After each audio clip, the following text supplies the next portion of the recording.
పిడుగురాలలో ఆత్మహత్య యత్నానికి పాల్పడిన 22వ ward councillor Jada సురేంద్రను Gurazala మాజీ ఎమ్మెల్యే కాసు మహేష్ రెడ్డి ప్రైవేట్ ఆసుపత్రిలో పరామర్శించారు. అనంతరం మీడియాతో మాట్లాడిన ఆయన ఈ ఘటనపై తీవ్ర ఆందోళన వ్యక్తం చేశారు.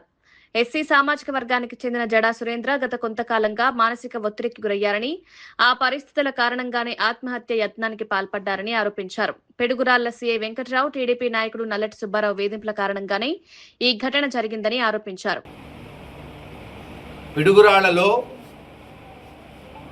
ఒకప్పుడు గతంలో తెలుగుదేశం ఉంటే రౌడీయిజం, గుండాయిజం తెలుగుదేశం కార్యకర్తలు చేసేవాళ్ళు. ఇప్పుడు రౌడీయిజం, గుండాయిజం వాళ్ళ కార్యకర్తలు కాదు, పోలీసులు కూడా సిఐఏ చేస్తున్నాడు ఇక్కడ గుండాయిజం. ఆయన ఏదో పెద్ద ఇక్కడ పర్మనెంట్ లాగా ఎళవేళలా ఇదే ప్రభుత్వం ఉంటుంది, తాను ఏమనుకుంటే అది చేస్తాను. సరే, ఎలకాలం టైం ఒకటే ఉండదు, మరో 2-3 సంవత్సరాల్లో జగన్మోహన్ రెడ్డి గారు వస్తారు. ఇటువంటి అధికారులకు ఏమవుతుందో ఆ రోజున చెప్తాం. ఉద్యోగాలు తీసేసి అదే పోలీస్ స్టేషన్ బొక్కలో వేసేటట్టు చేస్తాం. చూస్తారు కదా రేపు.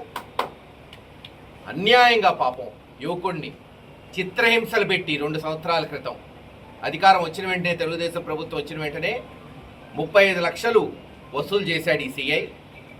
ఇప్పుడు ఇంకా కావాలంట, ఇంకా కేసులు పెడతాను, గంజాయి కేసులు, ఇతర కేసులు పెడతాను. ఏం మీ జాగీరా?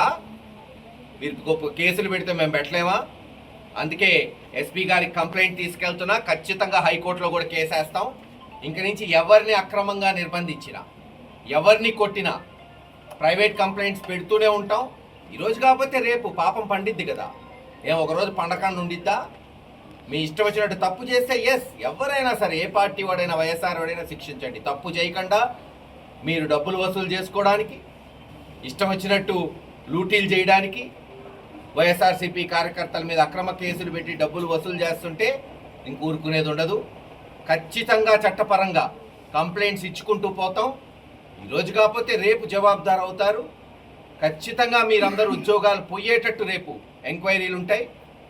పాపం సూరికి అన్ని విధాలుగా పార్టీ అండగా ఉంటుంది. త్వరలో జగన్మోహన్ రెడ్డి గారి దగ్గర తీసుకెళ్ళి ఆయన సమస్యలు కూడా అధ్యక్షుడికి చెప్పేటట్టు, పార్టీ అన్ని విధాలుగా అండదండలుగా ఉండేటట్టు ఆయనే స్వయాన కంప్లైంట్ ఇచ్చాడు.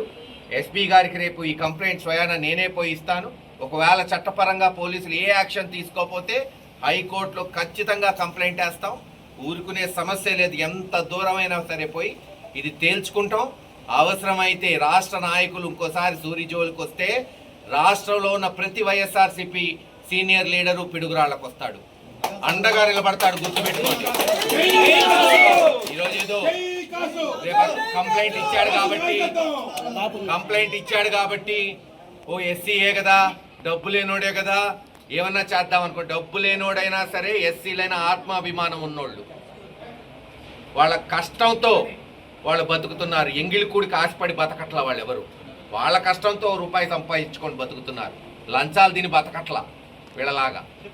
ఖచ్చితంగా ఈగ వాలిన ఒక్క ఎస్సీ మీద ఇంక నుంచి మీరే చూస్తారు. పోలీసులతోనే ఇంక పోరాటం మొదలవుతుంది.